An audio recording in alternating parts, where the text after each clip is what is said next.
Hello student, spectrum academy YouTube चॅनलवर आपलं स्वागत आहे. तर आपण महाराष्ट्र बोर्डचे जी नवीन सिलेबस आहे त्यानुसार आपण काय करत असतो पाहत असतो. त्यामध्ये आपला फर्स्ट टॉपिक आहे रोटेशनल डायनॅमिक्स पार्ट 9. त्यामध्ये महाराष्ट्र बोर्ड 2020मध्ये जो काही नवीन सिलेबस डिझाईन केला आहे त्यानुसार आपण व्हिडिओज बनवतोय. त्यामध्ये कंटेंट पाहू आजच्या टॉपिकचा आजच्या व्हिडिओसाठी. तर फर्स्ट आहे रोलिंग मोशन. नेमकं रोलिंग मोशन म्हणजे काय असतं, त्यामध्ये काय काय कन्सेप्ट असतात.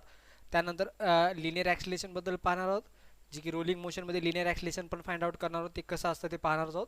प्लसमध्ये speed while pure rolling down an incline plane. समजा प्युअरली रोलिंग असतं त्यावेळेस नेमकी स्पीड काय असते ती पण आपण फाइंड आउट करणार आहोत त्या कंडिशनला. तर फर्स्ट आपण रोलिंग मोशनबद्दल पाहूयात. In the case of pure rolling two motions are undertaking simultaneously. म्हणजे पहा, प्युअर रोलिंग याचा अर्थ काय होतं पहा. आपण सिम्पल आहे, समजा फॉर एक्झाम्पल या ठिकाणी जर आपण हे कन्सिडर केलं या ठिकाणी, तर आपण काय कन्सिडर केलं, समजा या ठिकाणी असं इन्क्लाइन सरफेस कन्सिडर केला. आज समजा ह्या इन्क्लाइन सरफेसवर रोलिंग होते समजा. तर प्युअर रोलिंगचा अर्थ काय, समजा आपण एकदा स्पियर जर ठेवला तर हा स्पियर जेव्हा खाली येतो ना तर त्यावेळेस त्याची प्युअर म्हणजे रोलिंग व्हायला पाहिजे. म्हणजे हा तो एक असा एक सर्क्युलर मोशन परफॉर्म करत करत त्याचं कुठलं मोशन व्हायला पाहिजे, ट्रान्सलेटरी मोशन व्हायला पाहिजे. म्हणजे जर आपण क्लिअरली पाहिलं तर फॉर एक्झाम्पल जर आपण त्याला, तर याला समजा आपण पॉईंट बॉल घेतला, त्याला समजा पॉईंट या ठिकाणचा पॉईंट ए म्हटलं, या ठिकाणचा पॉईंट बी म्हटलं, जेव्हा तो पुढे येईल त्यावेळेस त्या पॉईंटची पोझिशन बदलली पाहिजे. समजा ए पॉईंट इथं येणार, बी पॉईंट इथं जाणार, म्हणजे जर त्याचं काय व्हायला रोलिंग मोशन व्हायले ते म्हणजे त्या प्युअरली रोलिंग मोशन ज्यामध्ये दोन्ही होणार आहेत. तर प्युअरली रोलिंग मोशनमध्ये किती फॅक्टर पाहतो आपण. फर्स्ट फॅक्टर म्हणजे काय, सर्क्युलर मोशन होतं कोणाचं, त्या पार्टिकलचं. आणि दुसरी काय, लिनियर मोशन. पहा, प्युअरली रोलिंगमध्ये काय होतं, सर्क्युलर मोशन पण येतं आणि त्याचबरोबर लिनियर मोशन पण होतं. सर्क्युलर मोशन म्हणजे काय पहा, हे जे पार्टिकल होता ए पार्टिकल, या ठिकाणचा पार्टिकल या ठिकाणी आलेला आहे, म्हणजे त्याचं काय सर्क्युलर मोशन कंप्लीट झालं. आणि लिनियर मोशन म्हणजे काय, ही बॉडी ची पोझिशन ही होती नंतर या पोझिशनला आली, याचा अर्थ काय लिनियर मोशन. म्हणजे दोन्ही मोशनचा आपण यामध्ये स्टडी करत असतो. ठीक आहे. आता नंतर पाहूया यामध्ये द ऑब्जेक्ट लाईक, त्याच्यामध्ये मग सिलेंडर असेल किंवा एखादा स्पियर असेल किंवा एखादं व्हील असेल, चाक असेल, सायकलचं असेल, मोटरसायकलचं असेल किंवा कुठलंही चाक असेल, ज्यावेळेस ते मूव्ह होत असतं त्यावेळेस त्याचं जे मोशन असतं तर ऑब्व्हियसली ते कुठलं मोशन असतं, प्युअरली रोलिंग मोशनमध्ये असतं. म्हणजे ते चाक सर्क्युलरली पण फिरतं व्हील आणि त्याचबरोबर त्याचं लिनियर एका ठिकाणचं दुसऱ्या ठिकाणी पण होत असतं, त्याला लिनियर म्हणत असतो, त्याला प्युअरली रोलिंग. आता प्युअरली रोलिंग नाही म्हणजे कुठलं, एक तर फक्त सर्क्युलर मोशन. एक्झाम्पल म्हणजे फॉर एक्झाम्पल आपला फॅन, जर समजा फॅन फिरत असेल त्याचं लिनियर मोशन होणार का, नाही होणार. फॅनसाठी लिनियर मोशन होणार नाही, पण त्याचं सर्क्युलर मोशन होतं. याचा ते प्युअरली रोलिंग नाही आहे लक्षात. आणि त्याचं लिनियर होऊ शकत नाही. पण प्युअरली रोलिंगमध्ये दोन्ही कंडिशन असायला पाहिजे, एक तर सर्क्युलर मोशनही व्हायला पाहिजे आणि लिनियर मोशनही व्हायला पाहिजे. त्याचे एक्झाम्पल आपण दिलेत. त्यामध्ये बा, individual motion of the particle to difficult to describe. म्हणजे काय होतं, कुठल्या एखाद्या पार्टिकलचं इंडिव्हिज्युअल मोशन. आता पहा फॉर एक्झाम्पल जे आताच आपण जसं स्पियर घेतला होता, हा स्पियर जर मूव्ह होत असेल तर आपल्याला काय करायचे, एका पार्टिकलचं मोशन पाहिजे. म्हणजे आता हेच जर आपण जर मोशन आपण इन्क्लाइन प्लेनवर घेतलं, समजा फॉर एक्झाम्पल आपण या स्पियरच्या ठिकाणी छोटासा स्पियर होते, समजा एका स्पियर घेतला आपण. आता समजा मला इथला पार्टिकल मी ए पॉईंट घेतला आणि मला आता काय करायचं आहे की इंडिव्हिज्युअल ह्या पूर्ण बॉडीचं मोशनची स्टडी नाही करायची. तर आपल्याला काय करायचं, फक्त एका ए पॉईंटचं करतात. ए पॉईंटचं मोशन कसं असणार आहे पाहिजे, असे अशा प्रकारचं काहीतरी मोशन असणार आहे. यामुळे काय होईल माहिती का, यामुळे नेमकं होणार काय की यामुळे जे मोशन आहे it is a very complicated. म्हणजे इंडिव्हिज्युअल मोशन असणार आहे कोणाचं, त्या पार्टिकलचं. आपण या ठिकाणी कुठला पार्टिकल घेतला होता, ए पार्टिकल. ह्या ए पार्टिकलचं इंडिव्हिज्युअल मोशन इज डिफिकल्ट असतं डिस्क्राईब करण्यासाठी.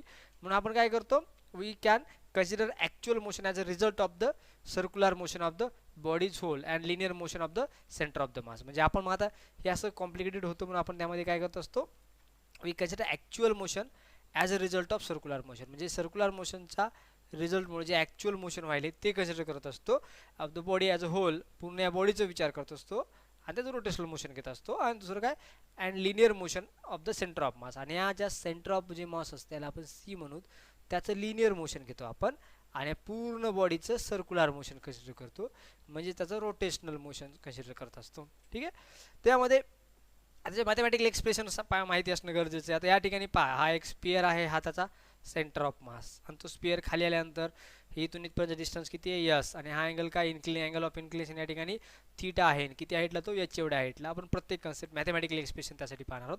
The object passes two type of possesses two type of kinetic energy. म्हणजे ऑब्जेक्टला किती प्रकारच्या कायनेटिक एनर्जी असतात, दोन. आता पहा कायनेटिक एनर्जी पण या ठिकाणी प्रकार आहेत. म्हणजे या ठिकाणी हा जो ऑब्जेक्ट आहे या ऑब्जेक्टकडे दोन कायनेटिक एनर्जी असणार आहेत. पहिली kinetic energy rotational kinetic energy. का रोटेशनल, कारण हा जो स्पियर आपण कन्सिडर केला किंवा कुठला ऑब्जेक्ट सिलेंडर कन्सिडर केला, ज्यावेळेस तो या पॉईंटपासून या पॉईंटपर्यंत येतो तो प्युअरली रोलिंग मोशन असेल तर याचं रोल डाऊन होतं, म्हणजे याचं रोटेशनल मोशन होतं. त्याचबरोबर ट्रान्सलेटरी मोशन आहे. याचं रोटेशनल मोशन असल्यामुळे याच्याकडे कुठली एनर्जी असणार आहे, रोटेशनल कायनेटिक एनर्जी. आपल्याला माहिती असते की ती हाफ आय ओमेगा स्क्वेअर असते. आणि दुसरी कन्सेप्ट आपल्याकडे काय आपण यामध्ये ट्रान्सलेटरी कायनेटिक एनर्जी म्हणजे काय, हाफ एम व्ही स्क्वेअर. आता एम म्हणजे काय, मास ऑफ पूर्ण बॉडी, आणि व्ही म्हणजे काय, व्हेलॉसिटी ऑफ सेंटर ऑफ मास. या ठिकाणी फक्त आपण सेंटर ऑफ मासची व्हेलॉसिटी घेत असतो. ठीक आहे. आता यामध्ये जर विचार केला sum of this two is the total kinetic energy. आता मग सिंपल आहे, हे जो ऑब्जेक्ट आहे किंवा हा जो पार्टिकल स्पियर आहे किंवा सिलेंडर आहे याच्याकडे जी असणारी एनर्जी असणार आहे टोटल एनर्जी. कुठली एनर्जी, टोटल एनर्जी. तर काय असेल, rotational kinetic energy translation kinetic एनर्जीचा काय असणार आहे, सम असणार आहे. म्हणजे it is the energy that is total energy is equal to rotational kinetic energy plus translation kinetic energy. म्हणजे आता आपण त्या प्रूफ करण्यासाठी आपण त्यासाठी कन्सिडर केलं. कन्सिडर ऑब्जेक्ट, एक ऑब्जेक्ट कन्सिडर केला ज्याचा मोमेंट ऑफ इनर्शिया आय आहे. म्हणजे हा एक ऑब्जेक्ट आहे ज्याचा मोमेंट ऑफ इनर्शिया आपण काय कन्सिडर केला, आय कन्सिडर केला. आणि तो रोलिंग युनिफॉर्मली, आणि तो कसा होतो, रोलिंग होतोय. लेट्स मग कन्सिडर काय केलं, त्याची V is the linear speed of the centre of मास. पहा आपण पूर्ण बॉडीची लिनियर स्पीड घेत नाही, कारण पूर्ण बॉडीसाठी वेगवेगळी स्पीड असणार आहे प्रत्येक पार्टिकलसाठी. परंतु आपण फक्त त्याच्या सेंटर ऑफ मासची स्पीड घेणार आहोत व्ही, आणि that is the linear speed of that particle or centre of mass. Okay. नंतर काय घेतलं, r radius of the body. तिची की बॉडी स्पिरिकल असेल किंवा सिलेंड्रिकल असेल का दोन्ही असेल तर त्याचा आपण काय करतो, त्याची रेडियस कन्सिडर करतो कॅपिटल आर. म्हणजे या ठिकाणी जर आपण विचार केला तर ही त्याची काय झाली, वेलॉसिटी व्ही, आणि इथून इथपर्यंत त्याची काय झाली, ही रेडियस आर. ठीक आहे. नंतर omega angular speed of rotation body, त्याची व्ही बाय आर असतं. आपल्याला फॉर्म्युला आहे माहिती. पहा याची अँगुलर स्पीड पाहिजे ओमेगा, तर ओमेगा म्हणजे काय असतं आपल्याकडे, व्ही डिवाइड बाय आर. आपण ते पण पाहणार आहोत. Omega angular speed V by R. V म्हणजे velocity of that object and R is the radius. Okay. आता M is the mass of body. ह्या बॉडीचं मास काय कन्सिडर केलं आपण, या बॉडीचं मास कन्सिडर केलं कॅपिटल एम, हे मास कन्सिडर केलं. आणि नेक्स्ट काय केले, K radius of gyration of the body. आणि आपल्याला माहिती आहे रेडियस ऑफ गायरेशन आपण याला मोमेंट ऑफ इनर्शियाला आपण काय लिहितो, तो एम के स्क्वेअर. आणि के म्हणजे काय असतं आपण पाहिलेलंच आहे, के म्हणजे radius of gyration of that body. त्या बॉडीचं काय असणार आहे, रेडियस ऑफ गायरेशन. आणि आय इज इक्वल टू आपल्याला माहिती आहे एम के स्क्वेअर असतं. त्यानुसार आता पाहू टोटल कायनेटिक एनर्जी ऑफ रोलिंगसाठी. रोलिंग म्हणजे पहा आपण दोन्ही घेणार आहोत. त्यासाठी काय घेणार आहोत, आपण दोन्ही घेणार आहोत. रोलिंगसाठी काय घेणार आहोत दोन्ही, त्यामध्ये ट्रान्सलेशन कायनेटिक एनर्जी पण घेणार आहोत आणि रोटेशनल कायनेटिक एनर्जी पण घेणार आहोत. आता ट्रान्सलेशन कायनेटिक एनर्जी आणि रोटेशनल कायनेटिक एनर्जी. ठीक आहे. तर आपण त्याला काय करायचं परत त्यामध्ये, आता काय आपल्याकडे ही एनर्जी. आता ट्रान्सलेशन कायनेटिक एनर्जी म्हणजे काय आपल्याला असते, half M V square plus दोघांमधले ॲडिशन कुठली, रोटेशनल कायनेटिक एनर्जी काय असते, हाफ आय ओमेगा स्क्वेअर. म्हणजे टोटल कायनेटिक एनर्जी आपली जी असणार आहे ती काय असणार आहे, हाफ एम व्ही स्क्वेअर. हा एम म्हणजे काय, mass of that body capital M घेतलेले. व्ही म्हणजे काय, velocity of centre of mass घेऊ शकतो आपण या ठिकाणी. आणि आय म्हणजे काय, moment of inertia of that body. And omega म्हणजे काय, angular velocity of that body त्यामध्ये घेतल्यानुसार. आता परत आपण त्याला या प्रकारे लिहितो. आता आयला आपल्याला काय लिहिता येतं, कॅपिटल एम के स्क्वेअर लिहिता येतं. आणि ओमेगाला V by R whole square लिहिता येतं. आपण ऑलरेडी पाहिले, आपल्याला माहिती आहे ओमेगा इज इक्वल टू काय असतं, व्ही बाय आर. किंवा आपल्याला माहिती आहे व्ही इज इक्वल टू काय असतं, आर ओमेगा. मग ओमेगा इज इक्वल टू काय असणार, हा आर डिवाइडमध्ये येणार तर व्ही बाय आर येईल ओमेगा इज इक्वल. ठीक आहे. त्यामध्ये पाहू आपण त्याप्रकारे. मग half M V square as it is plus m k square. आता त्याच्यामध्ये जर विचार केला तर हाफ एम व्ही स्क्वेअर आणि हे हाफ, हे एम आणि हा व्ही स्क्वेअर दोघांमध्ये कॉमन आहे. आपण काय केलं, त्याला कॉमन काढलं म्हणजे हाफ एम व्ही स्क्वेअर. पहा याच्यातून half M V square common काढलं तर या ठिकाणी काय राहणार 1. या ठिकाणी हाफ एम म्हणजे हाफ कॉमन काढला, एम कॉमन काढला आणि व्ही स्क्वेअर कॉमन काढला. राहिलं काय या ठिकाणी के स्क्वेअर. आणि या ठिकाणचा हा स्क्वेअर असल्यामुळे याचा एक स्क्वेअर आर स्क्वेअर. म्हणजे आपल्याकडे काय राहिलं 1 plus K square by R square. म्हणजे आपली टोटल कायनेटिक एनर्जी जी असणार आहे रोलिंगसाठीची ती म्हणजे काय, half M V square in bracket 1 plus K square by R square आपण कन्सिडर केली. Many times while rolling down. आता भरपूर वेळेस काय होतं रोलिंग डाऊन होते वेळेस the motion is initially purely rolling motion that later on it turns to be a sliding motion. म्हणजे काय होतं सुरुवातीला ते प्युअरली रोलिंग असतं. प्युअरली रोलिंग म्हणजे काय सुरुवातीला ते म्हणजे फॉर एक्झाम्पल जर आपण या ठिकाणी इन्क्लाइन जर सरफेस घेतला आपण या ठिकाणी तर पहिल्यांदा काय होतं हा ऑब्जेक्ट आहे तो असा रोल डाऊन होत खाली येतो. पण नंतर जेव्हा त्याची स्पीड वाढते तेव्हा स्लिप होतो म्हणजे घसरत येतो. लक्षात पहा आपल्याकडे रोलिंग मोशनचे दोन प्रकारे म्हणतो आपण की प्युअरली रोलिंग म्हणजे काय तो कंटिन्युअसली रोलिंग मोशन करता येईल. पण जेव्हा तो खाली येत जाईल त्याची स्पीड वाढत जाईल तेव्हा त्याचं मोशन काय होतं स्लायडिंग मोशन म्हणजे तो काय होतं स्लाइड होतो म्हणजे घसरतो म्हणजे त्यावेळेस त्याचं रोटेशनल मोशन होणार नाही. It must be remember that static friction is essential for the purely rolling motion. पहा आता प्युअरली रोलिंग मोशनसाठी स्टॅटिक फ्रिक्शनची गरज काय. आता आपण ही पहा फार महत्त्वाची कन्सेप्ट आहे. म्हणजे फॉर एक्झाम्पल जर आपल्याकडे इनक्लाइन सरफेस आपण घेतला समजा या ठिकाणी या ठिकाणी जर हा ऑब्जेक्ट घेतला तर आपल्याला प्युअरली रोलिंग मोशन पाहिजे. पहा काय म्हटलेले स्टॅटिक फ्रिक्शन रिक्वायर्ड होतं कशासाठी गरजेचं आहे प्युअरली रोलिंग मोशनसाठी. आणि आपल्याला माहिती प्युअरली रोलिंग मोशन म्हणजे कुठलं एक ट्रान्सलेटरी मोशन आणि दुसरं सर्क्युलर मोशन. ठीक आहे. आता प्रश्न असा आहे की ठीक आहे काही जरी नाही झालं तरी जेव्हा बॉडी खाली येत असते डाऊन होत असते तर ट्रान्सलेटरी मोशन फिक्स असणार आहे. पण सर्क्युलर मोशनचा प्रॉब्लेम येतो प्युअरली रोलिंगमध्ये. काय होतं पहा काय होतं या ठिकाणी जर या ठिकाणी फ्रिक्शन नसेल पहा या ठिकाणी काय नसेल समजा हा बॉडीचा कॉन्टॅक्ट आहे ह्या कॉन्टॅक्टमध्ये पहा ही बॉडी जेव्हा काय होत असते खाली मूव्ह होणार आहे या डायरेक्शनमध्ये तेव्हा याचं फ्रिक्शन अपोजिट डायरेक्शनमध्ये ॲक्ट होते एफ म्यू घेऊत आपण फ्रिक्शनल फोर्स. जर फ्रिक्शनल फोर्स या डायरेक्शनमध्ये ॲक्ट झाला तर दुसरा एक फोर्स या डायरेक्शनमध्ये ॲक्ट होतो आणि या ठिकाणी टॉर्क ॲक्ट होतो. आणि टॉर्क ॲक्ट झाल्यामुळे या ठिकाणचं मोशन कोणतं असतं रोटेशनल मोशन असतं. काय असतं रोटेशनल मोशन. ठीक आहे.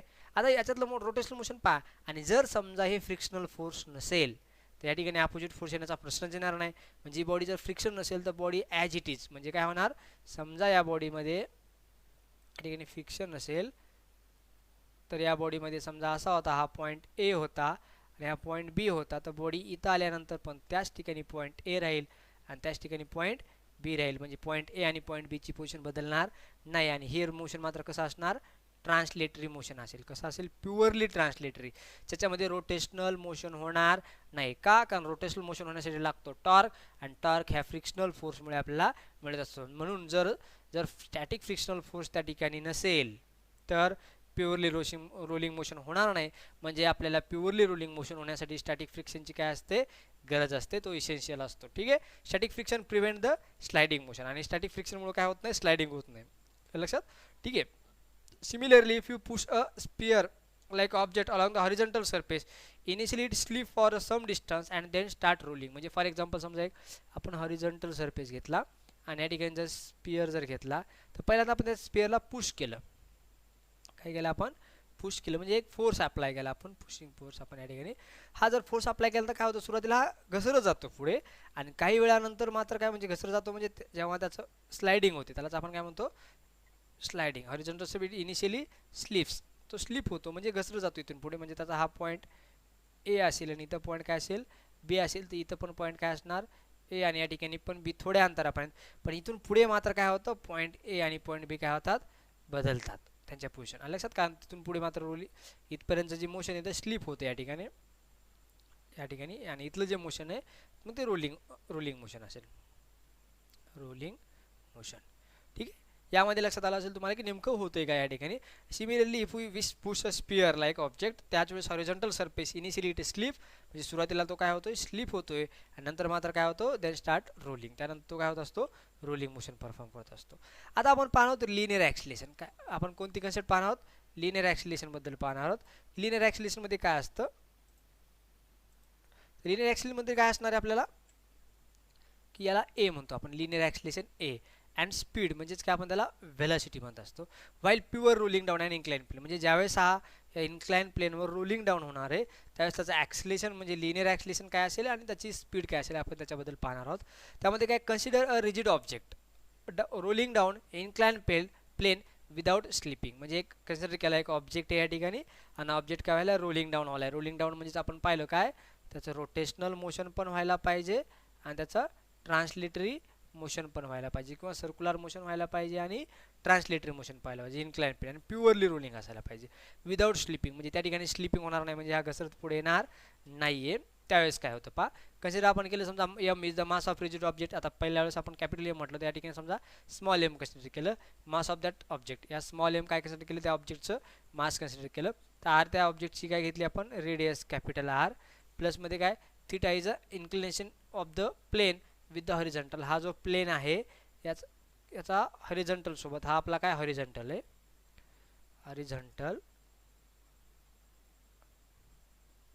आणि हॉरिझॉन्टल सोबत जो इन्क्लिनेशन आहे त्याची थीटा, अँगल ऑफ इन्क्लिनेशन म्हणतो आपण, inclination of the plane with the horizontal. हा आपला प्लेन आहे, काय आपला हा प्लेन आहे ज्याच्यावर काय व्हायले, रोलिंग मोशन होते. ठीक आहे. आणि आता if object start rolling down, जेव्हा इथून काय झाला, स्टार्ट झाला. आता पहा, जेव्हा ऑब्जेक्ट या ठिकाण रोलिंग डाऊन स्टार्ट होईल त्यावेळेस त्याची gravitational potential is converted into a kinetic energy of rolling. म्हणजे त्याच्याकडे असलेली ग्रॅव्हिटेशनल पोटॅन्शियल एनर्जी जेव्हा तो खाली येत असतो तेव्हा कशामध्ये कन्वर्ट होत जाणार, कायनेटिक एनर्जी, पण कोणती, ऑफ रोलिंग. कुठली होणार आहे, रोलिंग.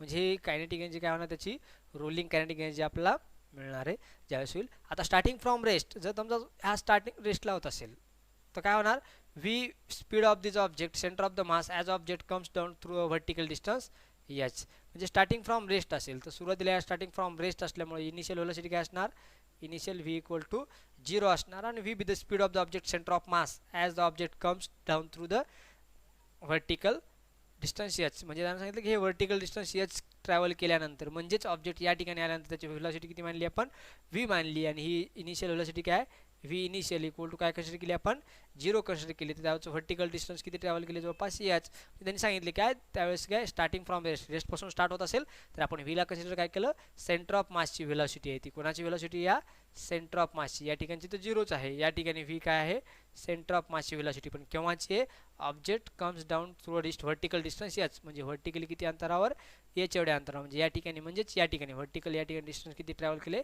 एच. त्यावेळेसची व्हेलोसिटी किती आहे, व्ही आहे. तर आता टोटल एनर्जी बद्दलच आपण पाहू, नेमकी टोटल एनर्जी काय असणार या ठिकाणी. त्या ठिकाणची टोटल एनर्जी आपण पाहतो हाफ एम व्ही स्क्वेअर आणि हाफ आय ओमेगा स्क्वेअर. आणि त्याच्यामध्ये जर आपण याला टोटल एनर्जी आपल्याला माहिती आहे की ही टोटल एनर्जी कोणापासून येईल, पहा आपण ऑलरेडी पाहिलं होतं याच्यामध्ये की जी काही टोटल एनर्जी येणार आहे ती ग्रॅव्हिटेशनल पोटॅन्शियल एनर्जीचं कन्वर्जन कशामध्ये व्हायले, कायनेटिक एनर्जी ऑफ रोलिंग.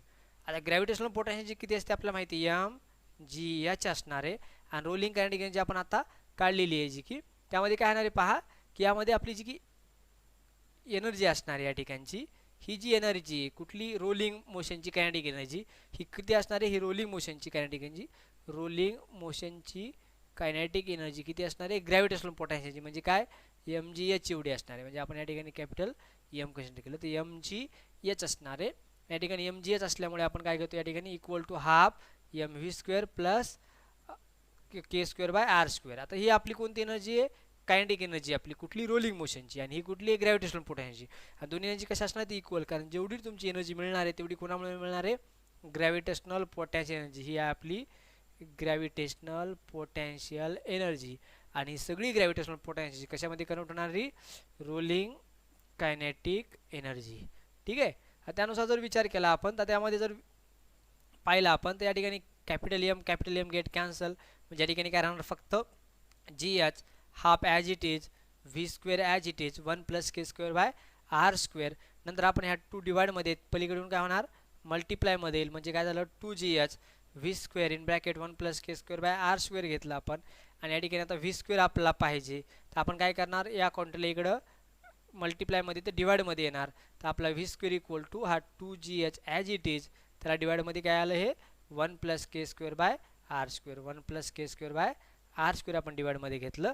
आणि ऑब्विसली तर व्ही पाहिजे असेल तर आपला हा स्क्वेअर कॅन्सल करून या ठिकाणी आपला काय घेता येतं, स्क्वेअर घेता येतं, तेच आपण केले, √2gh in 1 plus K square by R square, याला इक्वेशन नंबर 1 कन्सिडर केला आपण. तर परत आपल्याकडे तीच बॉडी आहे आणि लिनियर डिस्टन्स, तीच डायग्राम आहे, linear distance travel along the plane is. आता लिनियर डिस्टन्स करायचं अलॉंग द प्लेन, किती लिनियर डिस्टन्स ट्रॅव्हल केले, जवळपास यस. आता आपल्याला माहिती आहे की डिस्टन्स किती आहे, यस. आता हा थीटा जर वापरला तर आपल्याकडे रिलेशन आहे, या ठिकाणी जर आपण हा थीटा जर वापरत असाल तर आपल्याकडे साइन थीटाचं रिलेशन आहे, काय आपल्याकडे, साइन थीटा इक्वल टू काय असतं opposite side divided by hypotenuse या ठिकाणी काय यस आहे कारण या ठिकाणी 90 डिग्रीचा अँगल होणार आहे आणि मग यस इक्वल टू काय हा यस इकडे शिफ्ट झाला साइन थीटा इकडे शिफ्ट झाला H divided by sine theta आणि या ठिकाणी तेच घेतलं आपलं यस जे लिनियर डिस्प्लेसमेंट आहे हे इथून इथपर्यंतचं अंतर इक्वल टू काय एच बाय साइन थीटाला इक्वेशन नंबर 2 कन्सिडर केला आपण तर during this distance a linear velocity has increase from 0 to V आताच पाहिलं होतं आपण इनिशियली स्टार्ट काय रेस्टपासून स्टार्ट होते आपण असं कन्सिडर केल्यामुळे इनिशियल व्ही इनिशियल काय होती 0 होती आणि फायनल काय झाली ती व्ही बनली सुरुवातीला 0 होती नंतर काय झाली व्ही झाली if A is the linear acceleration along the plane आणि या ठिकाणचं ॲक्सिलेशन काय म्हणलं या प्लेनच्या अलॉंग ॲक्सिलेशन किती मानलं ए मानलं तर आपण जर कायनेमॅटिक इक्वेशन वापरलं 2as is equal to v square minus u square म्हणजे या ठिकाणचं लिनियर इक्वेशन आपण कुठलं मानलेलं आहे आपण परत घेऊ आपलं इक्वेशन माहिती आहे linear equation v square equal to u square plus 2as हे इक्वेशन माहिती आहे हा यू स्क्वेअर इक्वल टू मायनसमध्ये येणार v square minus u square is equal to 2as फक्त याला काय लिहिलं 2as या साईडला लिहिलं आणि V square minus u square या साईडला लिहिलं फक्त तेच इक्वेशन आहे आपलं कायनेमॅटिकली इक्वेशन आहे कायनेमॅटिक इक्वेशनला फक्त रिव्हर्स ऑर्डरमध्ये लिहिला कारण आपल्याला ए व्हॅल्यू फाइंड आउट करायची ऑब्विसली यू स्क्वेअर काय असणार 0 कारण 0चा स्क्वेअर का कारण आपण यू म्हणजे इनिशियल वेलोसिटी आहे या ठिकाणची आणि इनिशियल वेलोसिटी 0 असल्यामुळे आपल्याला 0 घेता येईल म्हणजे आपण डायरेक्टली काय लिहू शकतो त्या ठिकाणी व्ही स्क्वेअरची value V square equal to काय लिहू शकतो मग आपण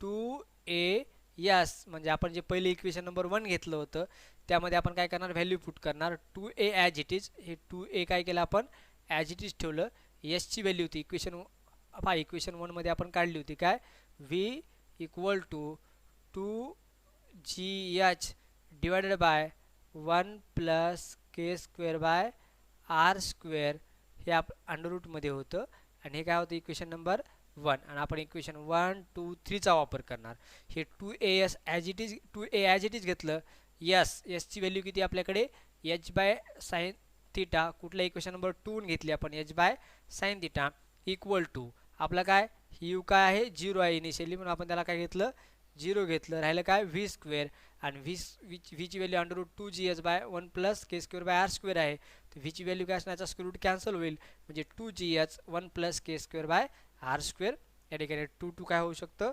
कॅन्सल होऊ शकतं एच गेट कॅन्सल होऊ शकतं आणि त्या इक्वेशनला आपण काय लिहिता येतं पहा म्हणजे या ठिकाणी साइन थीटा हा मल्टिप्लायमध्ये डिवाइडमध्ये तिकडे जाऊन काय होणार मल्टिप्लायमध्ये येणार म्हणजे वर फक्त जी होतं जी इंटू हा साइन थीटा आणि डिवाइडमध्ये 1 plus K square by R square this is equation for linear acceleration हेच काय आपलं लिनियर ॲक्सिलेशनचं इक्वेशन ए म्हणजेच काय असतं लिनियर ॲक्सेलरेशन जर आपण त्यामध्ये जर पाहत गेलो तर प्युअरली स्लायडिंग असेल आता प्युअरली स्लायडिंग म्हणजे काय ही बॉडी या ठिकाणची स्लाइड होत आली म्हणजे काय विदाउट फ्रिक्शन त्या ठिकाणी फ्रिक्शन नसेल स्लायडिंग केव्हा होऊ शकते जर या ठिकाणचं फ्रिक्शनल नसेल या म्यू हा फ्रिक्शनल फोर्स जर त्या ठिकाणी ॲक्ट नसेल तर काय होणार प्युअरली स्लायडिंग होणार रोलिंग होणार का नाही आहे म्हणजे त्यावेळेस आपला कायनेटिक एनर्जी काय कन्सिडर करणार 0 म्हणजे आपली जी असणार आहे त्यावेळेस मग आपले कायनेटिक एनर्जी नाही हा के म्हणजेच काय या बॉडीचा काय आपण त्याला या बॉडीचा मोमेंट रेडियस ऑफ गायरेशन म्हणतो हा रेडियस ऑफ गायरेशन जो काय तो 0 होणार कारण बॉडी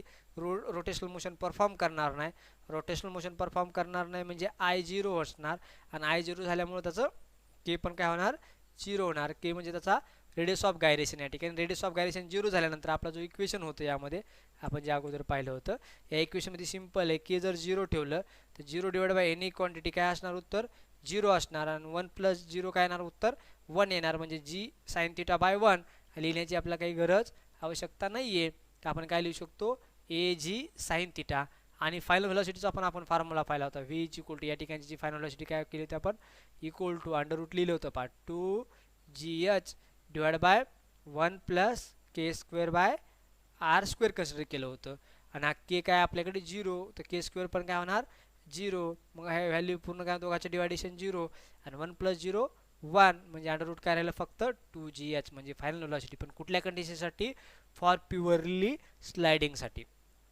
ठीक आहे रिमार्क्स आपण रिमार्क्सचं कंडिशन केलं तर पहा if the moment of inertia is I is equal to n into m r square जर आपला मोमेंट ऑफ इनर्शिया काय असेल I equal to n into m r square then n is equal to काय असतं आपण already काही वेळ अगोदर पाहिले आहे तेव्हा की एन इज इक्वल टू काय असणार के स्क्वेअर बाय आर स्क्वेअर म्हणजे कुठलाही मोमेंट ऑफ इनर्शिया असो एन या ठिकाणी जर या फॉर्ममध्ये आपण आणायचं आणि यानंतर जी एनची व्हॅल्यू असणार आहे ती एनची व्हॅल्यू काय असते के स्क्वेअर बाय आर स्क्वेअर असते. एक शॉर्ट ट्रिक्स आहे तुम्हाला की बेनिफिशियल आहे जेव्हा तुम्ही वेगवेगळे प्रॉब्लेम्स सॉल्व करता नीट जी आणि सी टी एक्झामसाठी. आता for example uniform solid sphere आपण समजा एक युनिफॉर्म सॉलिड स्पिअर घेतला तर आपल्याला माहिती आहे युनिफॉर्म सॉलिड स्पिअरसाठी काय असतं आय इज इक्वल टू आपण प्रत्येक बॉडीसाठी कसे फाइंड आउट करायचे काय नाही हे सगळं पाहणार आहोत. तर आय इज इक्वल टू काय 1/5 एम आर स्क्वेअर असतं. हा मोमेंट ऑफ इनर्शिया कोणासाठी आहे युनिफॉर्म स्पिअरचा. मग या ठिकाणी 2/5 जो आहे तर हा 2/5 म्हणजेच काय असणार आहे एन आहे म्हणजे आपला केची व्हॅल्यू काय असणार आपल्याकडे के इक्वल म्हणजे k square by R square याची व्हॅल्यू म्हणजेच काय असलं इथली एनची व्हॅल्यू या ठिकाणी ह्या एनच्या ठिकाणी या ठिकाणी काय 2/5 म्हणजे एनची व्हॅल्यू किती असते के स्क्वेअर बाय आर स्क्वेअर या ठिकाणी 2/5 आहे म्हणजे के स्क्वेअर बाय आर स्क्वेअरची व्हॅल्यू किती असते 2/5 जेणेकरून आपल्याला इझिली होतं म्हणजे कॅल्क्युलेशन दरवेळेस करण्याची गरज पडत नाही. आता फॉर रिंगसाठी किंवा हॅलो सिलेंडर दोघांसाठी पण एकच वापरतो रिंगसाठी आणि हॅलो सिलेंडरसाठी K square by R square is equal to 1 का कारण त्यासाठी moment of inertia I is equal to काय असतो एम आर स्क्वेअर असतो आणि एम आर स्क्वेअर पाहिलं त्या ठिकाणी एन इज इक्वल टू काहीच नाही म्हणजे या ठिकाणी 1 असतं म्हणजे small n is equal to काय आहे 1 आहे. मग small n is equal to काय असतं के स्क्वेअर बाय आर स्क्वेअर म्हणजे k square by R square किती असतं 1 असतं कोणासाठी हॅलो सिलेंडर किंवा रिंगसाठी. आता for uniform disc or solid cylinder त्यांसाठी काय असतं 1/2. आता युनिफॉर्म डिस्कसाठी आपला मोमेंट ऑफ इनर्शिया काय असतो डिस्कसाठी मोमेंट ऑफ इनर्शिया असतो half M k square M r square घेऊ आपण एम आर स्क्वेअर असते या ठिकाणी. मग आता या ठिकाणी आपल्याला माहिती आहे एनच्या ठिकाणी काय हाफ आहे म्हणजे एन इज इक्वल टू काय 1/2 पण आपल्याला या फॉर्म्युल्यानुसार एन इज इक्वल टू काय असतं के स्क्वेअर बाय आर स्क्वेअर म्हणजेच काय असणार आहे 1/2 के स्क्वेअर बाय आर स्क्वेअरची व्हॅल्यू काय असते के square by R square is equal to 1/2 असणार आहे. ठीक आहे म्हणजे प्रत्येक गोष्टी आपल्याला कळाल्या की फॉर थिन वॉल्ड हॅलोस्पियर. आता आपण काय केलं एक थिन वॉल्ड हॅलोस्पियर घेतला त्यासाठी पण आपला मोमेंट ऑफ इनर्शिया काय असतो आपल्याकडे आपण त्याला मोमेंट ऑफ इनर्शिया आपण घेत असतो त्याचा I is equal to 2/3 m r square. याला जर कम्पेअर केलं कोणासोबत I is equal to n m r square सोबत तर आपल्या लक्षात येईल की आपलं एन इज इक्वल टू काय येईल आपल्याकडे 2/3 येणार आणि त्यालाच आपण काय लिहितो के स्क्वेअर बाय आर स्क्वेअर म्हणजे आपली के स्क्वेअर बाय आर स्क्वेअरची व्हॅल्यू काय येणार आहे 2/3 येणार आहे. Wien rod is rolled it's actually a cylinder that is rolling. जेव्हा आपण रॉड आता पहा काही कंडिशन्स आहेत जेव्हा आपण रॉड रोल्स म्हणतो त्यावेळेस आपण डायरेक्टली काय घेऊ शकतो सिलेंडर रोल्स होतो पण कुठला सिलेंडर सॉलिड सिलेंडर कुठला सिलेंडर घेतो आपण सॉलिड सिलेंडर. रॉड जर हॅलो असेल तर आपण हॅलो सिलेंडर घेत असतो. ठीक आहे त्यामध्ये व्हाईल रोलिंग आता ज्यावेळेस आपण रोलिंग करत असतो द रेशो ऑफ आता पाहिजे रेशो एनर्जीचा पाहिजे आपल्याकडे 3 प्रकारची एनर्जी असणार एक तर ट्रान्सलेशन कायनेटिक एनर्जी एक रोटेशनल कायनेटिक एनर्जी आणि दोघांची ॲडिशन करून translation kinetic energy plus rotational kinetic energy addition करून मिळते ती म्हणजे काय टोटल कायनेटिक एनर्जी. आणि आता सगळ्यांचा रेशो पाहायचा नेमका किती असतो तर रेशो कधी पण असा असतो ट्रान्सलेशन कायनेटिक एनर्जी किती असते 1 कन्सिडर केली आपण तर रोटेशनल कायनेटिक एनर्जी किती असते के स्क्वेअर बाय आर स्क्वेअर आणि टोटल कायनेटिक एनर्जी असते दोघांची बेरीज म्हणजे 1 plus K square by R square. हे आपल्याला एक ट्रिक्स म्हणून काढू शकतो म्हणजे फॉर एक्झाम्पल आपण हॅलो स्पिअर घेतला एक तर हॅलो स्पिअरसाठी काय translation kinetic energy equal to as rotational kinetic energy and त्याचा परत रेशो टोटल कायनेटिक म्हणजे रेशो घेतो आपण यामध्ये.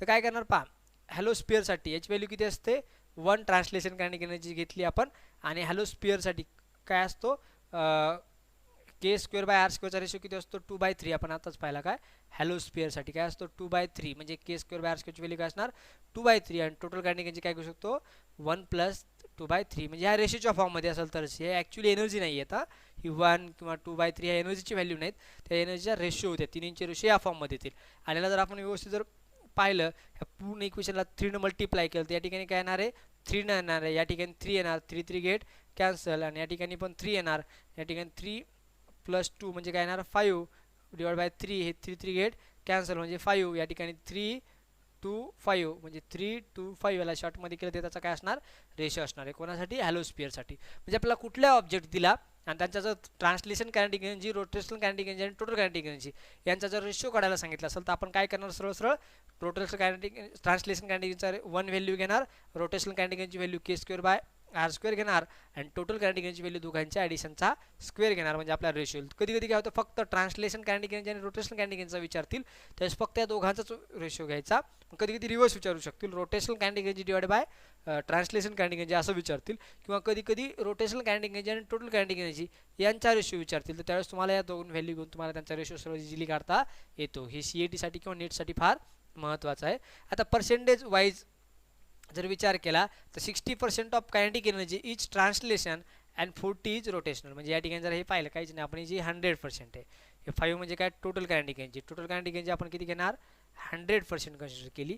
तर टोटलचा हा किती असणार आहे, 2. 5चा 2 म्हणजे किती असणार आहे, 40%. आणि 3 म्हणजे किती असणार आहे, 60%. म्हणजे 30% काय आहे, ट्रान्सलेशन कायनेटिक एनर्जी आहे. सॉरी, 60% काय आहे, ट्रान्सलेशन कायनेटिक एनर्जी आहे. 40% काय आहे, रोटेशनल कायनेटिक एनर्जी. आणि टोटल कायनेटिक एनर्जी किती असणार आहे, 100%. म्हणजे काय, पर्सेंटेज वाईज जर पाहिलं तर 60% कोण आहे, कायनेटिक एनर्जी कोणती आहे, ट्रान्सलेशन आहे. आणि 40% कुठली आहे, रोटेशनल. ती पण कोणासाठी, हॅलो स्पिअरसाठी. तर तुम्ही प्रॅक्टिस म्हणून अनेक वेगवेगळ्या प्रॉब्लेमसाठी तुम्ही करू शकता. म्हणजे फॉर एक्झाम्पल आपण रिंगसाठी पाहिलं, रिंगसाठी जर पाहिलं तर रिंगसाठी आपला काय असतं, के square by R square is equal to 1 असतं. मग त्यावेळेस तुमची ट्रान्सलेशन कायनेटिक एनर्जी काय येणार, 1. Rotational kinetic energy 1. आणि टोटल कायनेटिक एनर्जी काय असणार, 2. लक्षात आलं. मग त्यापासून आपण प्रत्येक बॉडीसाठी, वेगळ्या बॉडीसाठी त्याला फाइंड आउट करू शकतो. ठीक आहे, त्या ठिकाणी आपण थांबूयात. या चॅनलला सबस्क्राईब करा, लाईक करा आणि मित्रांपर्यंत शेअर करा, जेणेकरून तुम्हाला या प्रकारचे व्हिडिओ मिळत जातील. थँक्यू.